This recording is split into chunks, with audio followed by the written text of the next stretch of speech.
Hello tout le monde, aujourd'hui je voulais vous faire une petite vidéo pour définir qu'est-ce qu'un bon écosystème digital pour une PME. Qu'est-ce qu'une PME doit absolument mettre en place si elle veut utiliser correctement son site internet et le web pour trouver des nouveaux clients, pour générer des prospects, pour générer des ventes. Qu'est-ce qu'elle doit absolument au minimum mettre en place et quelles sont les autres petites stratégies auxquelles elle doit réfléchir.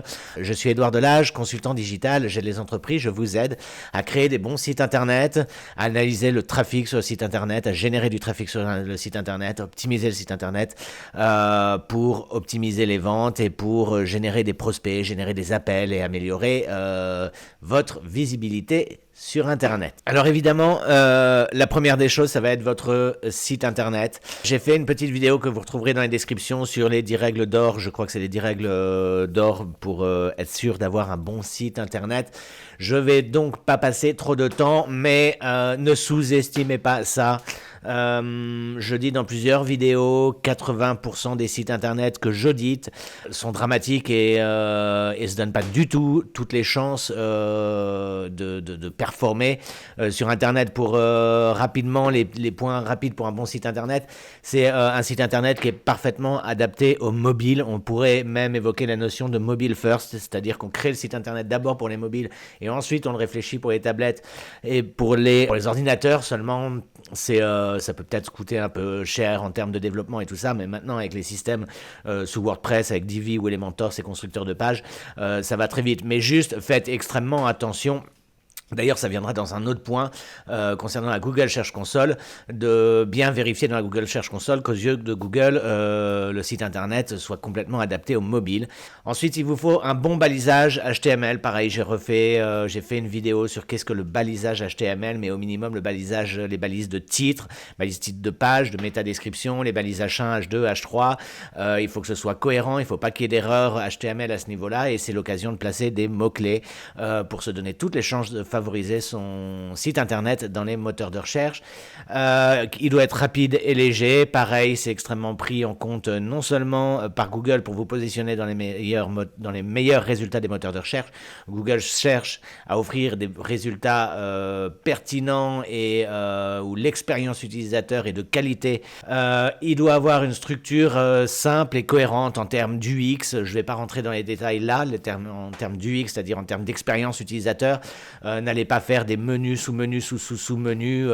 Voilà, on dit d'une façon générale qu'une information d'un site internet ne doit pas être à plus de 2 clics, voire 3 clics. Pensez à avoir des bons call to action. C'est des call to action, c'est une invitation à l'utilisateur à interagir avec le site internet. Donc généralement, pour un site vitrine, ça va être contactez-nous. Donc il faut les placer de façon judicieuse, assez voyant, mais l'utilisateur est un peu bête, entre guillemets, donc il faut le prendre par la main et lui dire appelle-moi, contacte-nous, ou si dans le cadre d'un e-commerce, achetez le produit. Il faut que le bouton soit réfléchi, voilà. Pensez, je vois trop souvent les sites qui oublient ça, un formulaire d'opt-in. Un formulaire d'opt-in, c'est un petit formulaire où on va vous demander soit que votre email, soit votre nom, prénom et email pour vous inscrire à la newsletter de l'entreprise, et vous devez mettre en place un système de newsletter. Les gens vont s'inscrire et vous allez faire grandir une certaine audience, et des gens qui sont peut-être qui sont intéressés par votre produit mais qui n'ont pas l'intention d'achat aujourd'hui, mais qui, quand ils vont recevoir une newsletter 3 mois plus tard, vont se dire ah oui c'est vrai, j'avais oublié tout ça. Donc mettez ça. Voilà, encore une fois, allez voir la vidéo qui était en description, et dans la fiche là qui s'affiche, et je la remettrai en description en dessous de cette vidéo.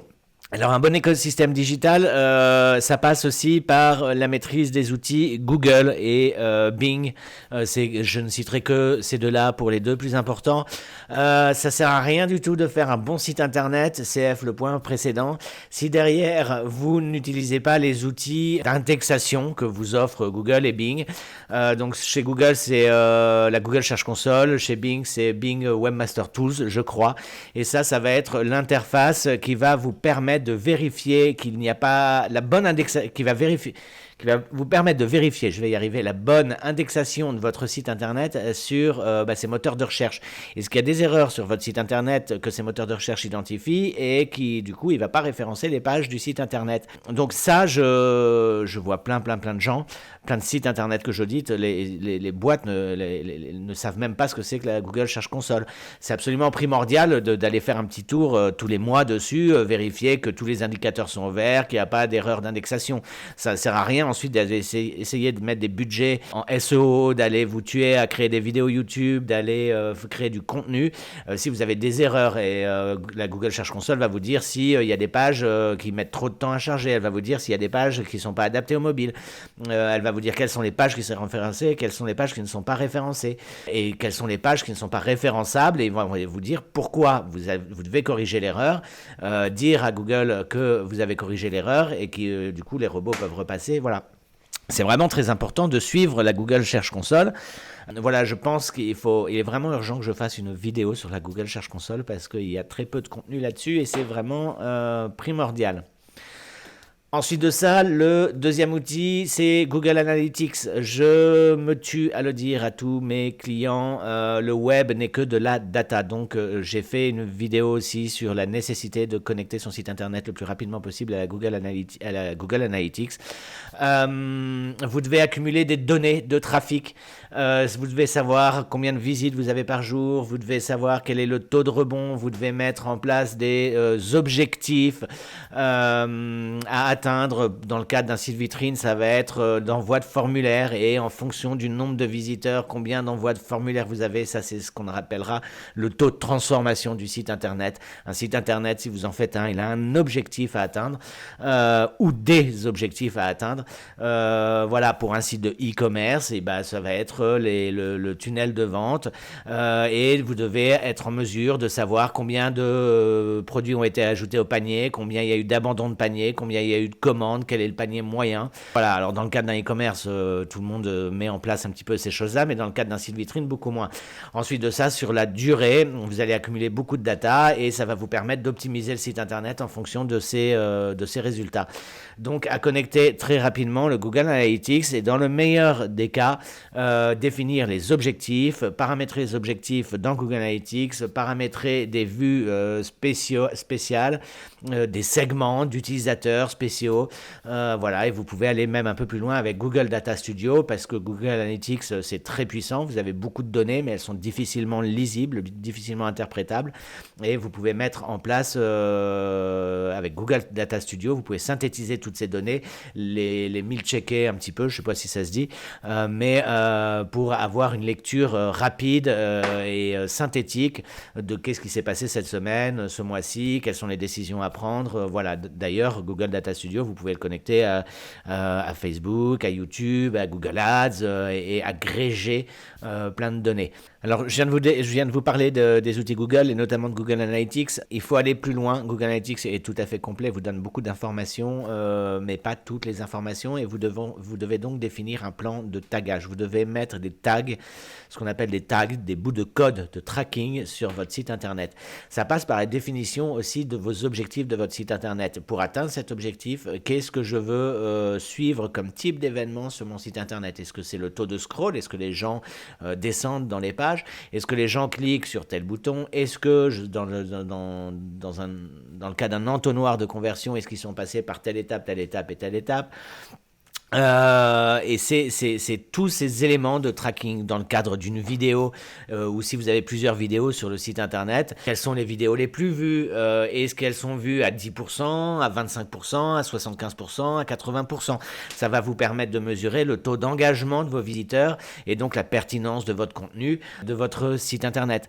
Et c'est autant d'informations supplémentaires qui vont venir s'agréger dans Google Analytics et qui vont vous permettre d'améliorer au fur et à mesure du temps votre site internet. Attention, un site internet, je le répète, c'est pas je crée un site internet, je le publie et puis ciao, bonsoir. C'est je crée un site internet qui est tout à fait optimal, je le publie, je le connecte aux outils Google Analytics et régulièrement, une fois par mois, tous les trimestres, je vais regarder les datas et je prends des décisions sur faire évoluer le site internet en fonction. Donc tous ces codes de tracking sont vraiment importants important. Quand vous voyez toujours maintenant sur les sites internet les cookies, j'accepte les cookies, et ben c'est tous ces codes de tracking. Donc voilà. Donc c'est vraiment important de définir un plan de tagage, donc des objectifs, et pour ces objectifs, quelles actions je veux mesurer sur le site internet. Les tags, ça s'implémente sur le site internet avec Google Tag Manager dans 99% des cas. C'est un outil extrêmement puissant. Il y a des tags qui sont très simples à mettre en place, il y en a d'autres qui sont un peu plus complexes à suivre.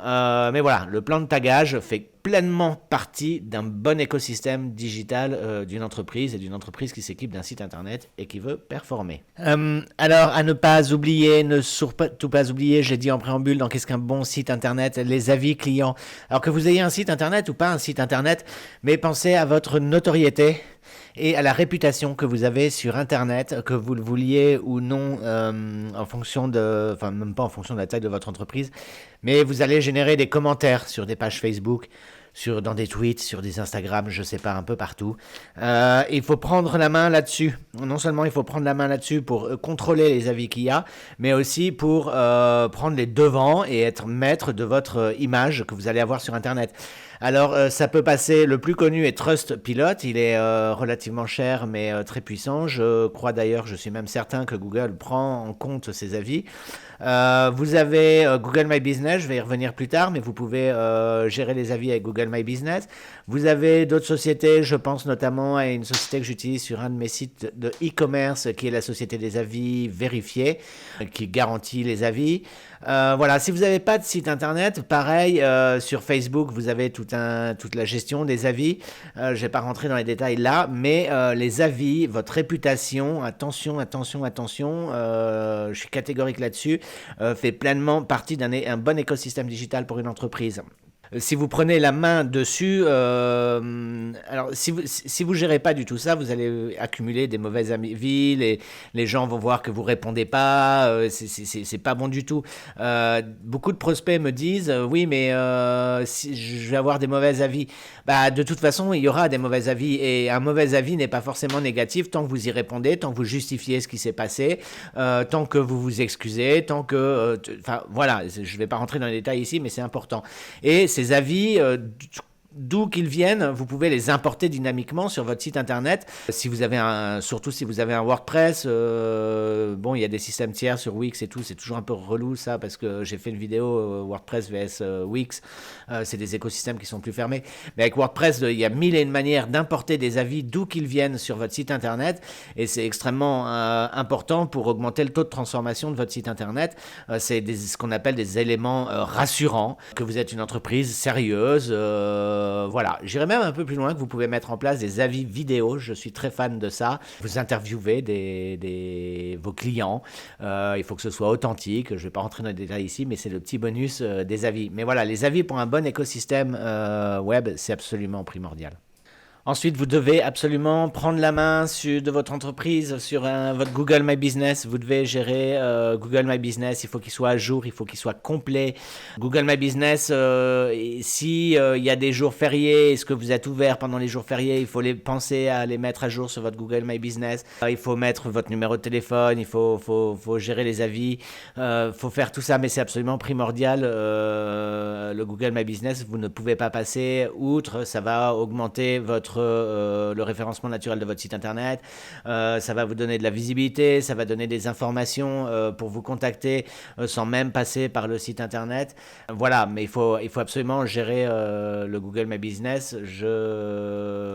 Je disais dans la partie juste avant que les avis, c'est sur Google My Business que vous allez avoir des avis. Je vois beaucoup d'entreprises qui n'ont pas la main sur leur Google My Business parce qu'elles ne sont jamais préoccupées, mais il y a une fiche Google My Business concernant ces entreprises. Ils ne le savent pas forcément, les informations ne sont pas forcément bonnes, pas forcément mises à jour. C'est des points négatifs pour les algorithmes de Google en termes de référencement naturel, et c'est des points évidemment négatifs pour vos prospects qui vous cherchent et qui vous trouvent sur Google. Qui, je sais pas, moi je vous trouve sur Google, si vous êtes un magasin, je vois que vos horaires d'ouverture, je me dis chic, je prends ma voiture, je saute, je fais 14 km pour aller vous voir, fermé. Alors là, pour le coup, je suis foudrage. Alors là, on vient de parler un petit peu vraiment des bases qui concernent plutôt votre site internet. Maintenant, il faut générer du trafic sur ce site internet. Et il faut gérer votre présence sur les réseaux sociaux. Le trafic du site internet, il va venir de deux endroits, le référencement naturel, le SEO. J'ai fait des vidéos dessus sur combien de temps ça prend. C'est une stratégie de long terme. Plus tôt vous vous y prendrez, plus votre site internet sera de qualité, plus ça portera ses fruits pour que vous soyez bien positionné dans les moteurs de recherche par rapport à certains mots-clés.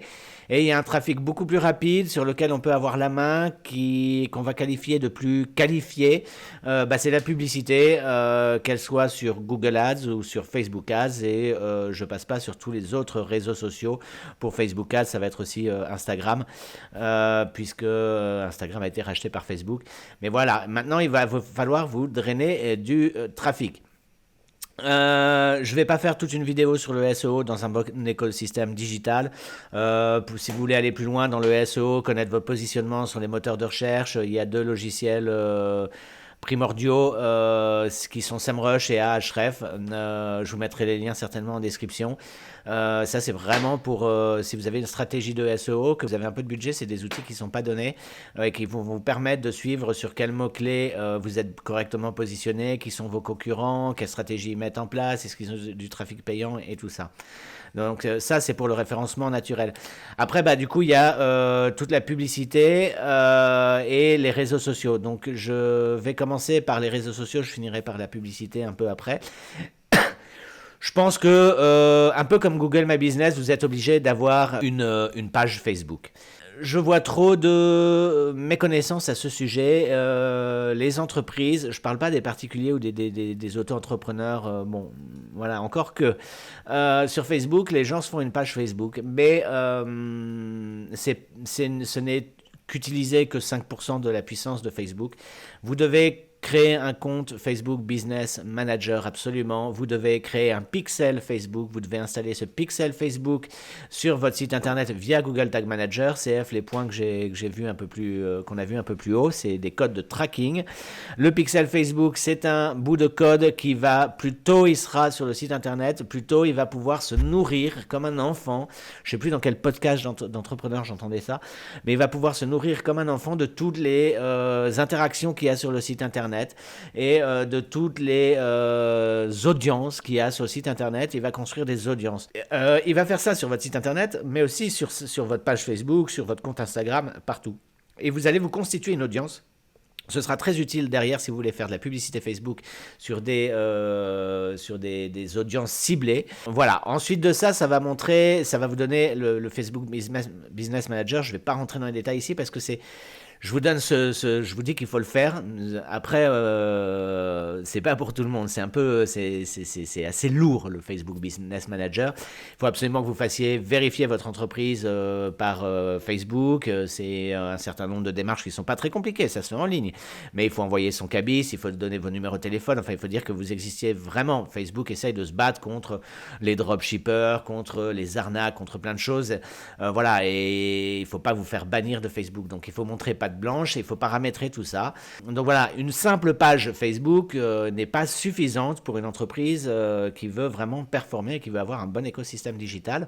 On a parlé un petit peu du trafic naturel et tout ça. Il y a le trafic payant, donc le trafic chaud, qualifié, rapide sur votre site internet. Pour générer des prospects, des leads ou des ventes.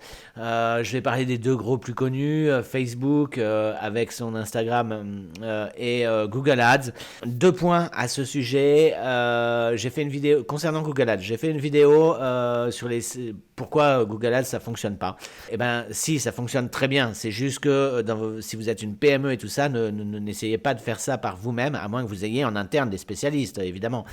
Mais si vous êtes une PME et que vous dites tiens, je vais faire un peu de pub sur Google, intéressez-vous au sujet et ne faites surtout pas la marche à suivre dictée par Google où tout va être en automatique et vous n'allez rien comprendre de ce qui se passe. Google Ads, comme Facebook Ads, je vais revenir après, c'est énormément de data. vous allez lancer plusieurs campagnes publicitaires, vous allez cibler des mots-clés, vous allez mettre des coûts par clic maximum, des coûts par clic minimum, mettre ça en automatique, mettre ça en manuel, et vous allez avoir des tableaux gigantesques de données, de taux de clic, de pertinence de l'annonce, de qualité de la page de destination. J'ai fait une vidéo sur le matching entre l'annonce et la page de destination qui sont primordiales. Et c'est énormément de données et c'est comme ça qu'on optimise. Donc je ne vais pas aller trop loin là-dedans, c'est pas le sujet de la vidéo, mais le sujet de cette vidéo, c'est un bon écosystème web. Donc la gestion de la publicité, des campagnes publicitaires rentre en ligne de compte dans cette vidéo. Mais attention à ne pas vous laisser lancer tête baissée. Il y a plein de boîtes qui crament du budget dans Google Ads et qui ensuite disent ça fonctionne pas, j'ai 0 prospect. Je ne dis pas que ça fonctionne toujours, ça dépend de votre marché, de votre concurrence et tout ça. Mais c'est clair que si vous vous lancez tête baissée en vous créant un compte sur Google My Business, que vous créez une annonce et que vous dites je mets 10 euros par jour, ça ne marchera pas.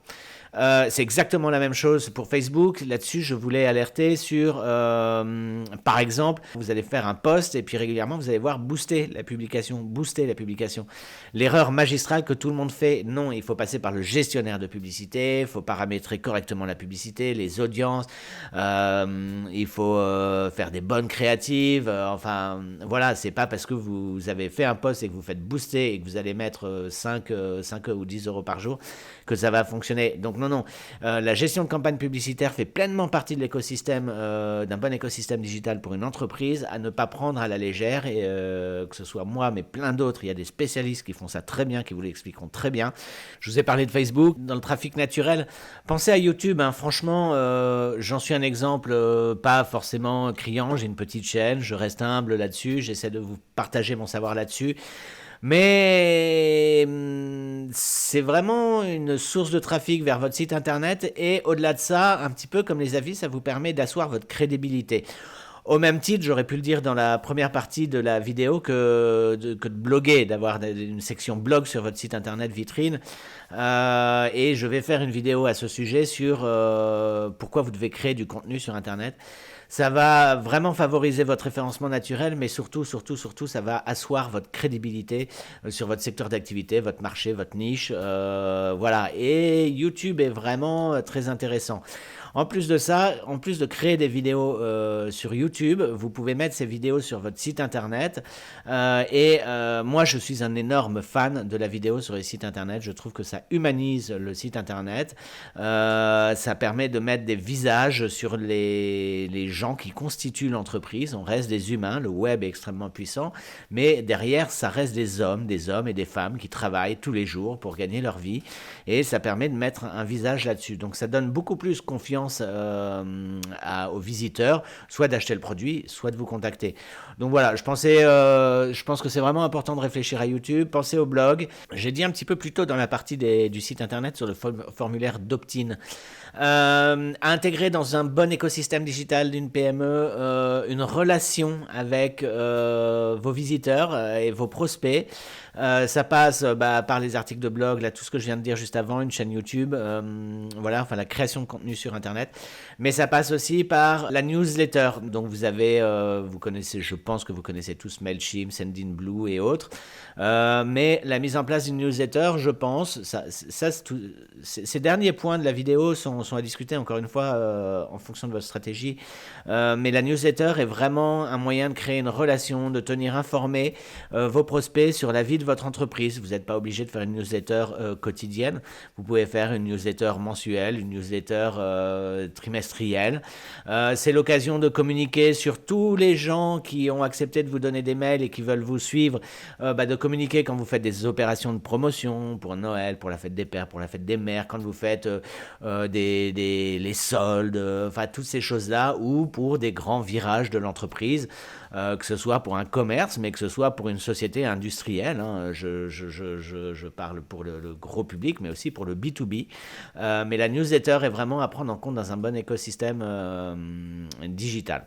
Voilà, on a vu pas mal de choses. La première partie de la vidéo, c'est le site internet, c'est la Google Search Console, les analyses du trafic du site internet avec Google Analytics, le Google My Business, les avis clients. Toutes ces choses-là sont absolument primordiales, impardonnables. Ça doit être absolument mis en place, suivi. J'insiste vraiment sur ce point. La deuxième partie vidéo, c'est plus le référencement naturel, la gestion des campagnes publicitaires, les réseaux sociaux, lesquels choisir. Cet ensemble-là est primordial, mais tout ça va dépendre d'une stratégie, de votre cible, de votre audience, de qui vous voulez toucher, sur quels réseaux sociaux ils sont. J'ai pas trop parlé de LinkedIn, mais ça pourrait être LinkedIn, TikTok, Snapchat, tous ces trucs-là. Ça va vous générer du trafic sur votre site internet, ça va générer aussi, au-delà de votre trafic sur votre site internet, de la notoriété sur le web. Ça rentre complètement dans un écosystème web pour une entreprise qui veut avoir une bonne stratégie digitale. Mais c'est à prendre cas par cas en fonction des situations. J'espère pas avoir oublié de grands principes. J'ai répertorié un petit peu ce que je vois tous les jours avec mes clients, ce que je mets en place un petit peu tout le temps dans ces stratégies web. Si j'ai oublié quoi que ce soit, n'hésitez pas à laisser tout ça en commentaire. Je regarde, je réponds à tous les commentaires. Si vous avez aimé cette vidéo, n'hésitez pas à la liker, à la partager. Et si vous voulez aller plus loin, n'hésitez pas à rentrer en contact avec moi. Vous trouverez mon site internet en description de cette vidéo. Très bon courage dans tous vos projets. À très bientôt. Ciao.